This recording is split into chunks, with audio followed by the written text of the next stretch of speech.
to my heartbeats.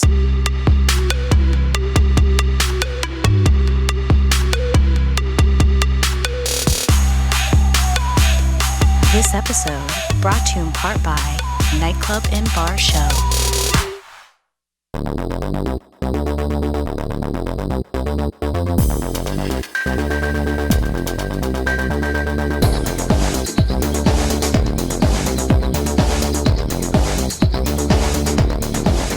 All right, here we are at another episode of On Foodable Weekly and at the Nightclub Bar Show. We are continuing to explore great ideas and insights around the beverage business. And one of the things that really kind of drives the beverage business is a concept of trends. You know, we see things from like what we're seeing now with craft beer, but also mixology, which has kind of had a renaissance time to jump back into front of, I think, a lot of consumers. Ehrmann, thank you for stopping in on the set today. So H, yep. Obviously you guys have been around for a while. How long, what's your story? What's the backstory here? Well, I've had Elixir for, I'm in my 12th year now with Elixir as an owner. The bar itself has been there. There's been nothing but a saloon on that corner since 1858. So it's the second oldest saloon location in San Francisco. Wow. Prior to that, I had worked in about 18 different bars and restaurants all over the country in my career, starting as a cook in 1986. Yeah. And so yeah, I've seen a lot happen. You know, it's interesting. You're in a great area, being San Francisco, and just the whole scene. I think of food in general, where we're seeing so much innovation, especially around craft cocktails, artisan spirits, craft beer, of course, all those things. You've seen kind of this ebb and flow of the industry for a few decades now. What are some of the things you're picking up right now in terms of the vibe of the business? It's interesting because we're on to what I would say is even like a fourth or fifth generation of bartender now since I first started doing nice drinks in the early 2000s and other people. And it's great because there's a lot of creativity, and the bartenders today are really focused on education and focused on taking bartending seriously as a career. Whereas when I was younger, we bartended, most of us bartended while we were doing something else. Right. Going to college, or someday I'm going to have a real job. For the weekend money. Yeah. And I did that. I went off, I got an MBA, I dipped my toe into the corporate world. And ultimately I came back and said, you know what, this is what I love and what I know better than anything. And if I can put my business education to work in the bar world, then I can really do something with it, I think. Do you feel like this whole concept of the emerging bartender, kind of this renaissance of mixology and craft spirits coming back, do you think it's driving out of the millennial and just their expansion in the market in terms of just sheer numbers? Where do you think some of that's coming from, or just their idea of this is a new way to do art?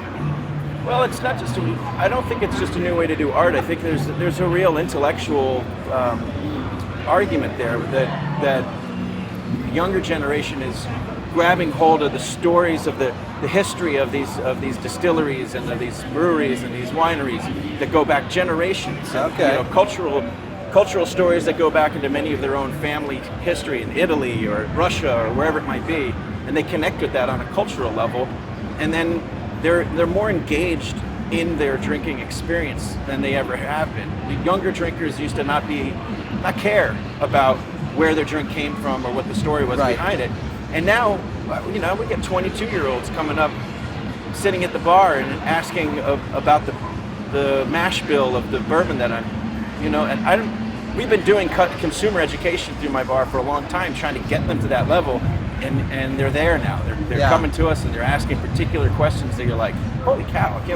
I can't believe that they're these.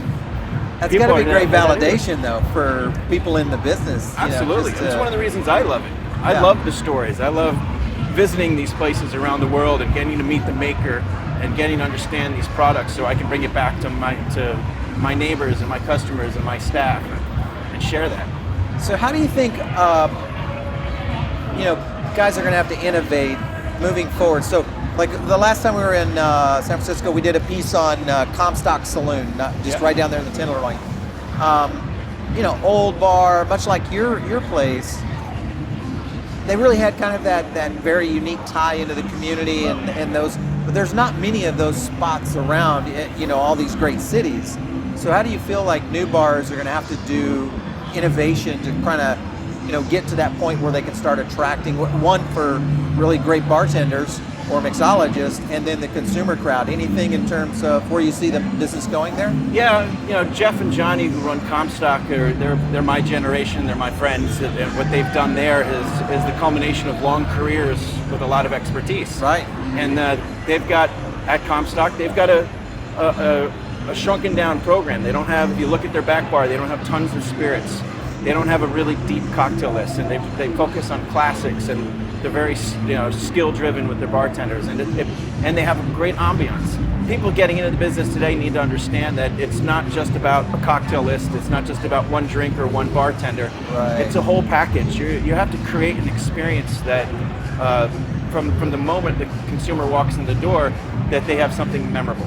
It's the service, it's the lighting, the temperature, the sound, and the service. All of that comes together to create something, and too many people when they're opening new places miss that mark. Yeah, and I think you're hitting on something very interesting, and that is this whole experiential approach toward building a bar, a great bar. Yeah. Is when you know you're in one when you're in one. Yeah. It's hard to put a pencil to it to say, okay, that place is going to make it or not make it. But I know when we walk into them on our show across the bar, I just know, I get that vibe. You go into a place, Sergio down in Chicago. Oh gosh, I'll get it in a minute. The Drawing Room, thank you. I hear the Drawing Room is no longer.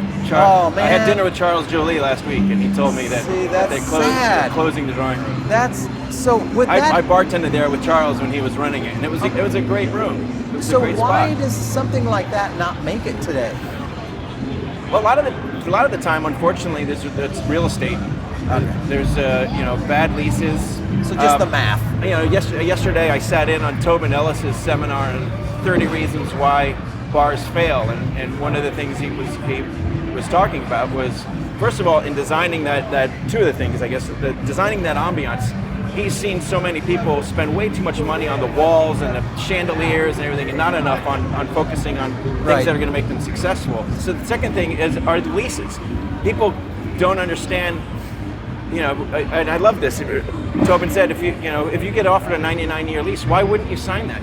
If you're going to sign a short lease, on the chance that you're going to fail, you've already set your mindset to that you're going to fail, or that there's a chance you're going to fail. But if you're going to succeed, you're going to want to hold on to that property for a long time and possibly hand it down to your child or keep it in the family. If you set yourself up with a short lease that's in 5 years' time, you're barely hitting your stride, and if you're lucky, you've gone over the hump into profitability, and then you lose your lease. Yeah. And all of a sudden your neighborhood has changed and it's really popular, and your landlord jacks the rent up. There's countless stories of people losing their spaces because of those kinds of decisions. So trends moving forward. What are a couple of tips if you had a guy that said, I'm going to quit my day job, get out of corporate world, and I'm going to start a bar?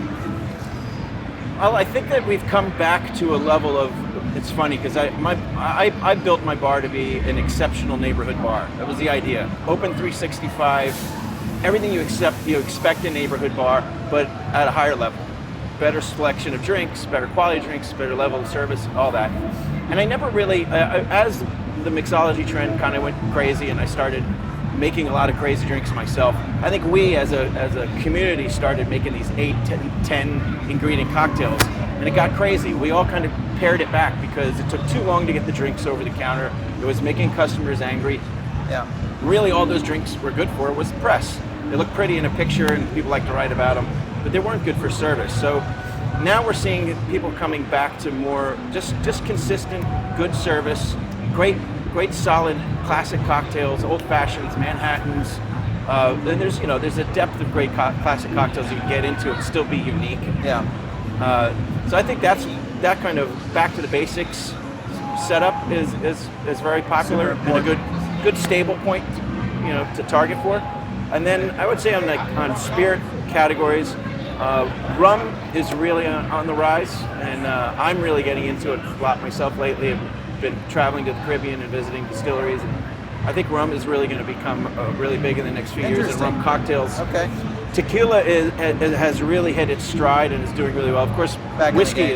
is crazy. Yeah. I think it's actually, if you're going to open a new bar, it's almost too late to open a whiskey bar right now. Wow. So A lot of trend moving that direction. yeah, there's still opportunity for tequila and agave bars and mezcal, and definitely rum. There's not enough good rum bars out there. We'll see that Martin Cate's opening up a gin joint in San Francisco called Whitechapel, and That'd be cool. we'll see what he can do to spark the interest in gin. The gin companies have been screaming for years that gin's hot, but I still don't see it. Hey, Age, it's been so great talking to you today. Thank you very much and for love having me. picking your brain here. I think you guys are doing a great job, and I love your style too of really looking at the core basics of the bar business and kind of dissipating all that noise that sometimes is the bar business, but getting back to these core basics. I think it's a great slant. Thank you very much. Thanks for having me. All right, Take care. and cut. Beauty.